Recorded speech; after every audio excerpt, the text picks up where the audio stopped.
Hey guys, welcome to the Trash Picture Show. Last night I binged season 3 of Stranger Things, and let me tell you something, it was awesome. I enjoyed the prior seasons, I loved season 1, and I did enjoy season 2, but I think it was a departure in quality and had a bit of a lull in the middle. Season 3 is a return to form and it hits you right in the feels.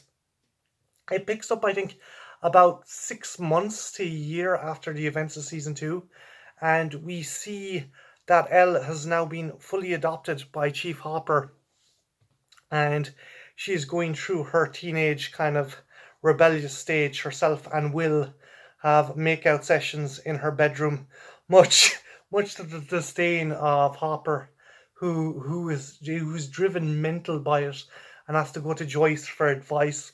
So basically, they're no longer kids, they're growing into teens, and this kind of puts strain on the friendship. Dustin arrives home to kind of find that his friends are all kind of pairing off and doing their own thing. They're not as interested in science as they used to be. Lucas is now with Max, and poor Will seems to have been kind of cast aside as well. I think that's the really nice thing about the story, that it shows that Will still has kind of lost his childhood, and he's kind of having trouble coming to terms with getting older and becoming a teenager, because while the other kids were like all kind of still able to experience a normal childhood, Will was basically under the control of the mind flare, the creature from the other side, the upside down, and he tries to get the guys back into D&D and hang out like it's the old days, but they're so busy with their girlfriends and stuff. It puts strain on the friendship. To make matters worse, there seems to be a resurgence of kind of weird activity going on, and it appears the mind flayer had been trapped when Elle closed the gate in season 2, and it seems to be assimilating the townsfolk. Added to that, there's also some nefarious goings on by some Russians who have infiltrated Hawkins. So it's up to the kids, Joyce, Chief Hopper, Steve, who's now working in Scoops Ahoy, an ice cream parlor in the new mall, to kind of put a stop to the nefarious Russians and the demonic mind flare, which seems to be trying to take over the town. The performances in this are awesome. All the kids, as per usual, are great.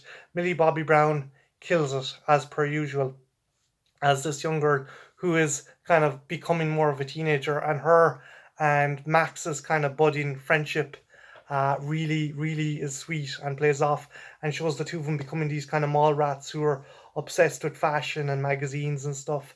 And you have other great performances. Lucas's little sister Erica is brilliant. She plays this kind of smart mouth little fucking brat who knows how to talk her way out of any kind of situation. But I think the highlight for me is Joyce and Hopper in this season.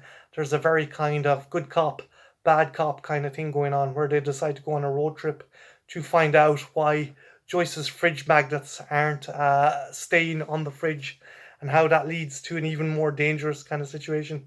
Um, Again, the last episode is a big kick in the feels, and I'm not going to spoil what happens, but you might you might be in for a shock. Some of you might like the twist kind of ending, others may not. But by and large, I think it's a good kind of ending.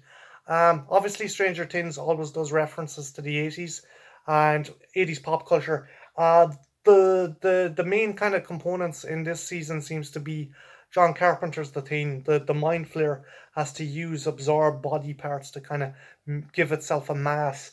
There's also nods to Day of the Dead, with some people becoming kind of zombies, and even the kids sneak in to see Day of the Dead. I think in episode 1 and episode 2, there's even a nice kind of nod in a hospital scene to Frank Darabont's The Blob remake, with the mind flare melting down, trying to go through the door.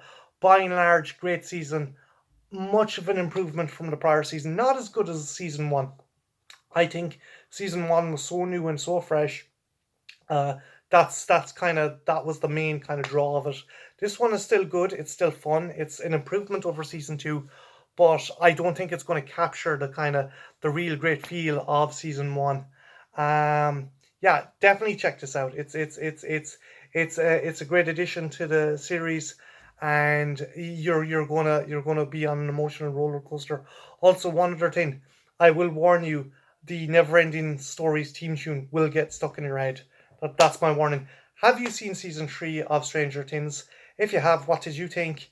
And who's your favorite character in the show? Is it Will? Is it Hopper? Is it Joyce? Is it Elle? Who is your favorite character? Leave them in the comments below, and yeah, have a good one. Take care. Bye now.